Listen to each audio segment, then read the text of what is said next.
สวัสดีครับกลับมาพบกันอีกนะครับกับ CST How to CST How to นี้นะครับเราจะมาสอนใช้งานอุปกรณ์การสำรวจนะครับอุปกรณ์การทดสอบเพื่อให้สามารถนำไปใช้ต่อได้เลยทันทีนะครับซึ่งวันนี้นะครับเราจะมาอยู่กับเครื่อง Layout Navigator หรือเรารู้จักกันในนาม Layout Robot 3D รุ่น LN 100จาก Topcon นะครับตัวเครื่องตัวนี้นะครับสามารถใช้งานผู้ใช้เพียงแค่คนเดียวก็พอนะครับไปรับชมกันได้เลยนะครับเราควรจะมาทำความรู้จักกับแอปพลิเคชันที่ชื่อว่า Top Layout นะครับตัวนี้กันก่อนสามารถดาวน์โหลดได้จากทั้งระบบ Android และ iOS นะครับเมื่อดาวน์โหลดเข้ามาแล้วนะครับเข้าไปที่ตัวแอปนะครับเราจะเจอกับหน้าต่างแอปแบบนี้นะครับก่อนที่จะเริ่มใช้งานนะครับเราต้องเข้ามาที่ค่าคำว่า configure หรือ configuration ในการตั้งค่าก่อนนะครับ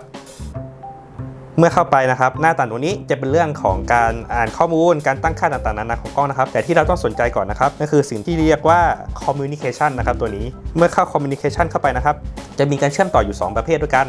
นแบบแรกก็คือ WLAN ในที่นี้ก็คือ wireless LAN นะครับก็คือต่อด้วย Wi-Fi นั่นเองและที่2คือการเชื่อมต่อด้วยสัญญาณบลูทูธนะครับแต่ว่าตัวกล้อง LN 100นะครับจะสามารถเชื่อมต่อด้วยระบบ Wi-Fi หรือ WLAN ตัวนี้เท่านั้นนะครับเราก็เลือกเข้าไปเลยเลือกเสร็จนะครับต่อไปก็คือจะเป็นตัวของสิ่งที่เรียกว่า communication setting นะครับ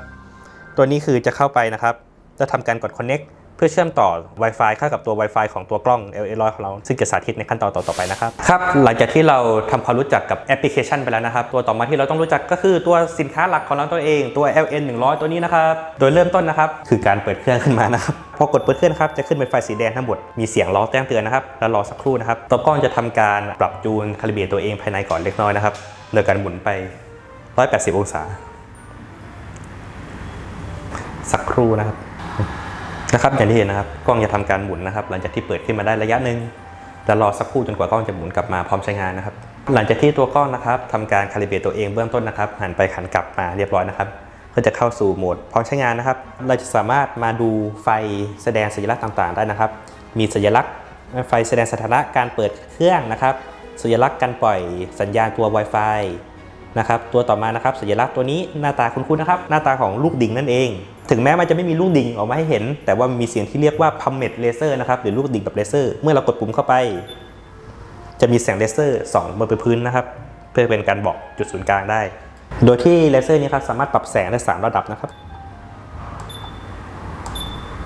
บหากต้องการจะปิดครับให้กดค้างเอาไว้จนได้เสียงปิ๊บๆนะครับแล้วเลเซอร์จะตัดไปและสัญลักษณ์ตัวสุดท้ายนะครับเหมือนคนกลางแขนซ้ายขวาอยู่ตัวนี้ก็คือเป็นสิ่งที่เรียกว่าลูกน้ำดิจิตอลภายในกดเพื่อทำการให้กล้องปรับระดับตัวเองนะครับโดยที่เราไม่จำเป็นต้องมานั่งไขเพื่อปรับระดับลูกน้ำใดๆเลยนะครับรอให้เครื่องทำการแก้สักครู่แล้วก็พร้อมใช้งานเลยครับซึ่งหากว่าตัวกล้องเอียงมากเกินไปไม่สามารถปรับระดับได้นะครับตัวกล้องจะแจ้งเตือนโดยการขึ้นสัญลักษณ์ไฟสีแดงออกมาแทนนะครับตรงนี้ทุกอย่างพร้อมใช้งานเรียบร้อยนะครับหลังจากที่ร้องปิ๊บๆนั่นคือการทำงานปรับระดับเสร็จสิ้นเรียบร้อยต่อมานะครับคราวนี้เราจะเริ่มใช้งานตัวแอปพลิเคชันที่เราได้สาธิตไปก่อนเริ่มต้นนะครับตัว Top Layout นะครับกับตัวกล้องเข้าด้วยกันโดยเริ่มต้นนะครับทำการเปิดตัวแอปพลิเคชันขึ้นมาแล้วก็เข้าไปในส่วนที่เขาเรียกว่า Configure เหมือนเดิมนะครับให้มั่นใจว่าเลือกเป็น WLAN นะครับหลังจากนั้นนะครับตัวมือถือให้เราทำการเลือกไปที่หน้าการเชื่อมต่อ Wi-Fi นะครับหลังจากนั้นทำการเชื่อมต่อกับตัว Wi-Fi นะครับที่ชื่อว่า LN 100_ ตามด้วยตัว serial number ของเครื่องนะครับตัวหมายเลข serial ของเครื่องแล้วเมื่อเข้าไปนะครับจะต้องกรอก password ก็คือดูได้จากตัว serial number ของกล้องนะครับเมื่อทำการเชื่อมต่อเสร็จเรียบร้อยแล้วกลับไปยังตัวหน้าแอปพลิเคชันนะครับบรรทัดที่2ของหน้า configure ในส่วนที่เรียกว่า communication setting เข้าไปนะครับแล้วก็เลือกคำว่า connect ถ้าเกิดว่าการเชื่อมต่อสำเร็จแล้วนะครับตัวแอปพลิเคชันจะเด้งขึ้นมาให้เลือกโหมดการเชื่อมต่อระหว่าง A กับ B นะครับเราจะใช้โหมด A นั่นก็คือการเชื่อมต่อระหว่างตัวกล้องและตัวมือถือนะครับหรือว่าอุปกรณ์ที่เปิดแอปพลิเคชันอยู่ของเราโดยตรงแต่ส่วนโหมด B เราไม่ได้ใช้นะครับแต่โหมด B ก็คือการเชื่อมต่อระหว่างตัวกล้องไปที่ตัวเราเตอร์หรือตัวกระจายสัญญาณอื่นๆเข้ามานะครับก็จะมีการเชื่อมต่อ Wi-Fi ให้กรอกตัวพาสเวิร์ดเดียวกับที่เราเชื่อมต่อ Wi-Fi กับตัวกล้องก่อนหน้านี้นะครับหลังจากนั้นครับนอกจากกรอกรหัสผ่าน Wi-Fi เรียบร้อยแล้วนะครับจะมีการให้เลือกช่องสัญญาณในการเชื่อมต่อแบบไร้สายนี้นะครับซึ่งตรงนี้อาจจะต้องใช้แอปพลิเคชันหรืออุปกรณ์อื่นๆวัดสัญญาณเพิ่มเติมนะครับว่าช่องไหนมีความว่างของสัญญาณมากที่สุดในการเชื่อมต่อนะครับหลังจากนั้นพอเรียบร้อยหมดแล้วกดคำว่าเซตนะครับจะมีข้อความแจ้งเตือนขึ้นมาว่ามีการเชื่อมต่อเสร็จเรียบร้อยแล้วกดโอเคตกลงต่อไปแล้วกลับไปที่หน้าแรกสุดได้เลยครับหลังจากที่เราเชื่อมต่อเรียบร้อยนะครับเราจะเริ่มใช้งานโดยการกดที่คำว่า as build นะครับกดเข้าไปแล้วจะมีคำว่า connect เหมือนเดิมนะครับเมื่อเข้ามาเสร็จแล้วนะครับจะมีโหมดการเชื่อมต่อต่างๆนะครับอย่างแรก ก็คือ the last setup is used ในที่นี้ก็คือว่าถ้าเกิดเราเลือกเข้าไปตัวแอปพลิเคชันและกล้องจะทำการวัดค่าพิกัดตำแหน่งบนพื้นต่างๆนานานะครับเป็นรูปแบบเดียวกับที่เราเคยเลือกก่อนหน้านี้นะครับต่อมานะครับหมวดที่เรียกว่า coordinate anywhere นะครับก็คือมีพิกัดตรงไหนก็ได้ที่หมายถึงว่าเรามีค่าพิกัดบนพื้นที่เรารู้ตำแหน่งแน่นอนนะครับอย่างน้อย2จุดแต่เราไม่รู้ว่ากล้องของเรานั้นตั้งอยู่ตรงพิกัดไหนซึ่งตรงนี้ถ้าเกิดว่าเรามีตำแหน่งที่รู้แล้วแล้วก็ใช้งานโหมดนี้ตำแหน่งปัจจุบันของกล้องนะครับตัวโปรแกรมจะคำนวณขึ้นมาให้โดยอัตโนมัติทันทีนะครับรูปแบบที่3นะครับสิ่งที่เรียกว่า reference line anywhere ตรงนี้นะครับคือเรามีเป้าพิซึมนะครับอย่างน้อย2เป้าที่อยู่บนเส้นตรงเดียวกันแต่ไม่รู้ค่าพิกัดของเส้นแนวเดียวกันนั้นนะครับและไม่รู้ค่าพิกัดจุดตั้งกล้องด้วยเช่นกันเราสามารถใช้โหมดนี้ได้นะครับตัวต่อมานะครับโหมดที่4เรียกว่า coordinate on the no point นะครับในที่นี้ก็คือรู้พิกัดที่แน่นอนคือเรามีพิกัดบนพื้นอย่างน้อย1จุดและรู้พิกัดจุดที่ตั้งกล้องแน่นอนด้วยเช่นกันจะสามารถใช้โหมดนี้ได้นะครับในการทำงานและอันสุดท้ายนะครับโหมดที่เรียกว่า reference line on the line นะครับโหมดนี้เราไม่รู้ค่าพิกัดทั้งตัวของเป้าพิซึมพิกัดบนพื้นและไม่รู้ตัวพิกัดของกล้องไม่รู้ค่าพิกัดใดทั้งสิ้นนะครับแต่เรารู้ว่าตัวกล้องและตัวเป้าพิซึมนะครับที่เรานำมาใช้อยู่บนเส้นแนวตรงเดียวกันนะครับสามารถใช้โหมดนี้ได้เราจะมาเลือกตัวโหมดที่2นะครับก็คือตัว coordinate anywhere นะครับก็คือเราจะรู้ค่าพิกัดบนพื้นอย่างน้อย2จุดแต่เราไม่รู้ว่ากล้องเราอยู่บนจุดไหนนั่นเองก่อนที่จะเริ่มทำอะไรทั้งสิ้นนะครับเราควรมาที่มุมขวาบนของจอนะครับจะมีส่วนเรียกว่า job name อยู่ก็คือตั้งชื่องานของเราเข้ามาเสร็จปุ๊บกดคำว่า new แล้วก็ตั้งชื่องานของเราวันนี้ได้เลยนะครับผมตั้งชื่องานว่า CSTLN 100นะครับเรียบร้อยก็กด run กดโอเคได้เลยเมื่อเราเลือกโหมดนี้เข้าไปตัวแอปพลิเคชันนะครับจะยังไม่สามารถใช้งานได้เนื่องจากเรายังไม่ได้ทำการใส่ค่าพิกัดที่เรารู้นะครับสามารถทำได้โดยการกลับที่หน้าแรกของแอปพลิเคชันนะครับกดไปที่คำว่า import หากว่าเรามีไฟล์พิกัดในสกุลไฟล์ CSV หรือ comma separate value นะครับเราสามารถทำการนำไฟล์เหล่านั้นนะครับเข้าสู่ตัวมือถือและนำเข้าสู่แอปพลิเคชันเพื่อให้ตัวแอปพลิเคชันนี้นะครับทำการ import เข้ามาแล้วก็มาทำการระบุจุดต่างๆได้เลยนะครับเนื่องจากผมไม่มีไฟล์ตัวค่าพิกัดต่างๆบนพื้นนะครับในที่นี้ไม่เป็นไรสมมุติเรามีจุดอยู่บนกระดาษเราสามารถกด import แล้วก็เลือกคำว่า add point และทำการพิมพ์ข้อมูลเข้าผ่านแอปพลิเคชันนี้ได้เองเลยนะครับผมก็คือมาเลือกจุดแรกนะครับ BS 1นะครับหรือจุด BS ที่1ทำไมต้อง BS เพราะว่าในที่นี้ผมใช้แทนคำว่า back side นะครับก็คือเหมือนกันเป็นจุดสำหรับวัดมุมกลับนั่นเองแล้วก็พิกัดในที่นี้ถ้าเกิดมีพิกัดตายตัวใช้พิกัดตายตัวเลยแต่เนื่องจากตอนนี้ผมไม่มีดังนั้นผมจะใช้ค่าที่สมมุติขึ้นมาก่อนนะครับ101 101ค่าในที่นี้หน่วยเป็นเมตรนะครับแล้วต่อมานะครับก็คือค่า x ตัวนี้ผมใช้101ค่า y พิกัด101แล้วก็ค่า h นะครับค่าความสูงหากเราไม่ทราบไม่รู้ไม่เป็นไรนะครับสามารถกรอกสูตรลงไปได้เลยตามที่ผมได้กล่าวไปก่อนหน้านี้นะครับว่าค่าพิกัดที่เราทำการระบุควรมีอย่างน้อย2จุดด้วยกันตรงนี้เราสามารถกรอกค่าจุดต่างๆต่อเนื่องนะครับโดยการติ๊กไปที่คำว่า continuous input นะครับหลังจากที่เรากรอกทั้งหมดแล้วเรากดโอเคนะครับตัวชื่อจุดนะครับจะทำการเพิ่มขึ้นโดยอัตโนมัติให้เองเลยนะครับอย่างเช่นผมก่อนหน้านี้กดกับว่า BS1 นะครับพอผมกดติ๊กไปว่า continuous input แล้วกดโอเคไปตรงนี้ชื่อจุดตั้งเป็น BS2 ให้โดยอัตโนมัติเลยนะครับหลังจากนั้นผมก็กรอกค่าจุดต่อไปนะครับผมก็สมมุติให้เป็น102 x 102และ y 102นะครับ h เป็น0ถ้าจะกรอกต่อก็กด continuous input แล้วกดโอเคได้เลยแต่ว่าถ้ามีแค่จุดแค่นี้นะครับก็เอาคำว่า continuous input ออกนะครับแล้วกดโอเคได้เลยนะครับตอนนี้เรามีจุดพิกัดเรียบร้อยนะครับแล้วก็เข้าไปที่ as view เหมือนเดิมนะครับทำการเชื่อมต่อกับตัวกล้องนะครับแล้วก็ใช้เป็น coordinate anywhere นะครับ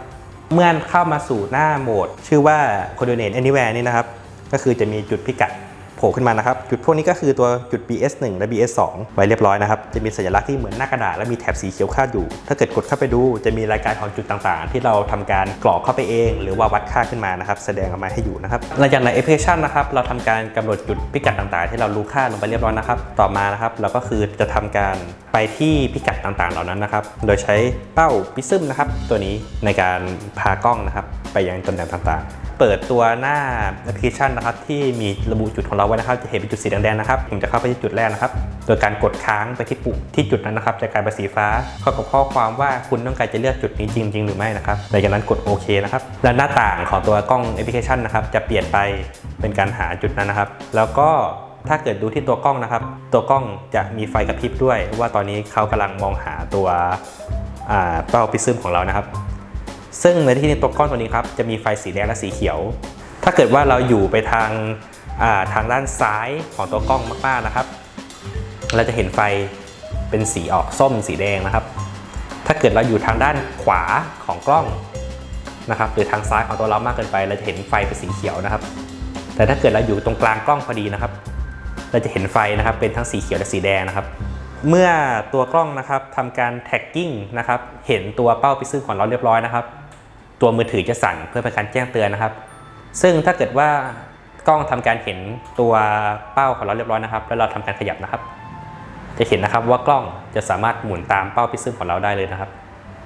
แล้วถ้าเกิดระหว่างที่เดินอยู่อย่างเงี้ยตัวเราเผลอไปบังกล้องเข้าตัวกล้องไฟจะกระพริบนะครับจะนิ่งไปนะครับเพราะว่าตอนนี้หาเป้าพิซึมไม่เจอแต่ทันทีที่เรากลับมาโชว์อีกครั้งหนึ่งตัวกล้องก็จะกลับมาล็อกได้เหมือนเดิมนะครับซึ่งตัวนี้ถ้าเกิดว่าตัวกล้องหาไม่เจอนะครับเราจะมีตัวรูปนะครับที่เหมือนเป็นวงแหวนสามารถกดเข้าไปนะครับเพื่อทำการสั่งกล้องให้หมุนแบบแมนนวลได้เลยนะครับว่าจะให้เขาหมุนไปทางซ้ายทางขวานะครับสามารถกดลูกศรได้เลยโดยลูกศรอันเล็กๆอันเดียวนะครับจะหมุนเล็กน้อยแต่ถ้าเกิดว่ากดลูกศรที่มีเครื่องหมายสามเหลี่ยม2อันอยู่ด้วยกันนะครับจะหมุนเร็วขึ้นนะครับเราก็คือหมุนจนกว่าเราจะเห็นไฟทั้ง2สีนะครับอยู่ทางเดียวกับเราหลังจากเห็นเรียบร้อยนะครับให้ทำการกดไปที่รูปแว่นขยายนะครับเพื่อให้ตัวกล้องทำการมองหาเป้าพิซึมด้วยตัวเองนะครับเมื่อเจอเรียบร้อยนะครับ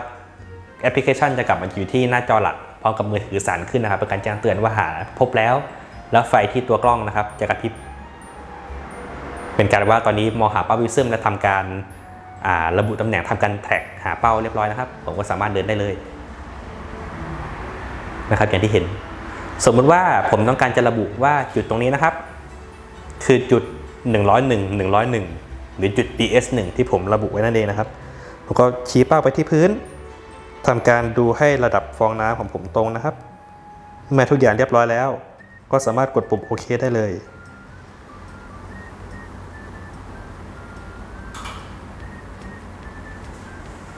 ครับพอทำการกดโอเคเรียบร้อยนะครับตัวทางแอปพลิเคชันตัวโปรแกรมจะชี้ว่านี่คือจุดที่1เรียบร้อยนะครับหลังจากนั้นนะครับผมก็เลือกจุดต่อไปแล้วก็ทำแบบเดียวกันนะครับ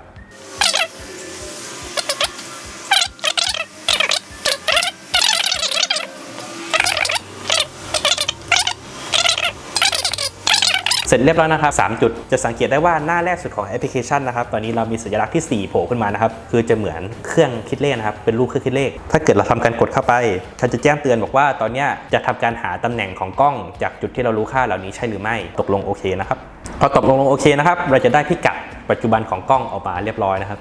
ในหน้าแอปพลิเคชันนะครับจะเห็นตำแหน่งของกล้องและตำแหน่งของเป้าพิซึมที่เราอยู่ปัจจุบันเรียบร้อยเลยนะครับซึ่งตัวนี้ดูกับในแอปพลิเคชันนะครับจะเห็นได้ว่าเมื่อเราเดินเคลื่อนที่อะไรก็ตามตัวกล้องเคลื่อนที่นะครับ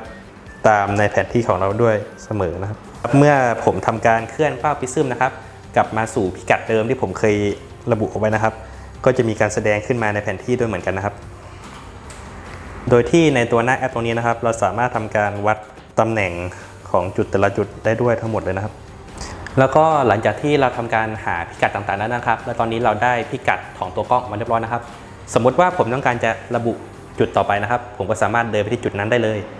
แล้วกดคำว่า Record นะครับ REC ที่มุมขวาล่างของตัวแอปพลิเคชันปุ่มสีแดงนะครับพอกดเข้าไปปุ๊บผมก็สามารถบันทึกค่ามาได้เลยอย่างเช่นในที่นี้ตั้งชื่อว่า PT1 นะครับจะทราบพิกัดอะไรของเขาด้วยแล้วก็ระบุความสูงของเป้าไปนะครับสูงประมาณ25เซนนะครับผมก็ระบุลงไปครับหน่วยเป็นเมตรนะครับ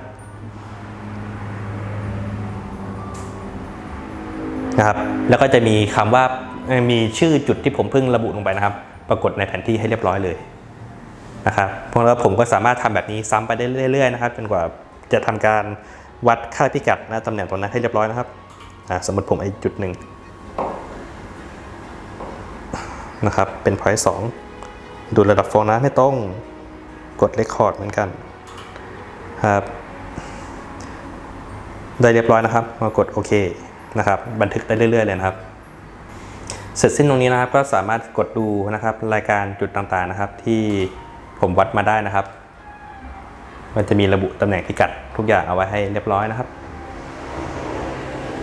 พอเสร็จเรียบร้อยก็สามารถหยุดการทำงานได้เลยครับครับหลังจากที่เราทำการวัดค่าพิกัดจุดต่างๆเรียบร้อยหมดแล้วนะครับในส่วนต่อมานะครับในหน้าแอปนะครับจะเขียนว่า layout มันก็คือการทำ stake out นะครับคือการกลับไปวัดค่าจุดพิกัดนะครับที่เราได้ข้อมูลมาแล้วนั่นเองนะครับเมื่อกดเข้าไปเหมือนเดิมครับกด connect เข้ามานะครับคราวนี้เราสามารถเลือกไปที่ the last setup use นะครับก็คือใช้ตัว setup ก่อนหน้านี้และเนื่องจากเรารู้ตำแหน่งพิกัดของตัวกล้องแล้วด้วยนะครับจากการที่เราวัดหาตำแหน่งพิกัดก่อนหน้านี้แล้วก็เลือกไปได้เลยจุดที่เราจะทำการทดสอบนะครับในที่นี้ก็คือตัว point 1 และ point 2 ที่ทำการวัดขึ้นมาใหม่นะครับถ้าเกิดจะเลือกทั้งหมดสามารถกดเลือก select all ได้เลยนะครับ select all หรือ clear all ในการยกเลิกนะครับแต่ในที่นี้ผมจะใช้แค่ point 1 และ 2 เท่านั้นนะครับโอเคครับกดต่อมานะครับตัวกล้องจะทำการหมุนนะครับไปยังตำแหน่งที่ผมเลือกไว้โดยอัตโนมัตินะครับคราวนี้ผมไม่สามารถปรับตัวกล้องให้หมุนหาผมได้แล้ว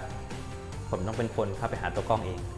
นะครับในตำแหน่งที่ตรงกับตัวกล้องนะครับโดยการดูไฟสีเขียวสีแดงตามปกตินะครับเมื่อตัวกล้องเห็นนะครับจะขึ้นเป็นลูกศรสีแดงนะครับอันใหญ่เพื่อบอกว่าเราควรจะทิศทางไหนถ้าเราอยู่ใกล้มากๆแล้วนะครับก็จะเปลี่ยนเป็นระบบพิกัดฉากให้เราทำการค่อยๆเคลื่อนนะครับอย่างในที่นี้เขาบอกให้ผมถอยหลังไปประมาณสัก2เซนแล้วก็ไปทางด้านขวาประมาณสักเซนหนึ่งนะครับเมื่อเข้าใกล้จุดตำแหน่งนะครับเป็นที่พอใจเรียบร้อยนะครับผมก็กด record ครับแล้วตัวกล้องจะหมุนไปจนจุดต่อไปนะครับผมก็เดินตามไปเหมือนกันแล้วรอกล้องทำการค้นหาสักครู่ครับเราจะเห็นเป็นเครื่องหมายลูกศรสีแดงอันใหญ่นะครับ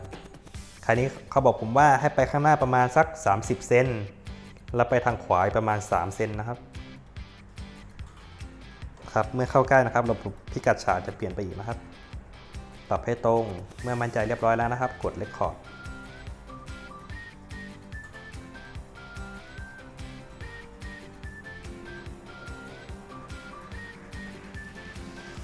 ครับเมื่อเรียบร้อยนะครับจะมีหน้าต่างคอนเฟิร์มขึ้นมานะครับว่าตอนนี้เราทำการ stake out เสร็จเรียบร้อยนะครับก็กดโอเคตกลงได้เลยนะครับเป็นการเสร็จสิ้นเรียบร้อยนะครับสำหรับการ stake out ง่ายๆแค่นี้เลยครับทำด้วยคนเดียวโดยมือถือ1เครื่องแล้วก็1ตัว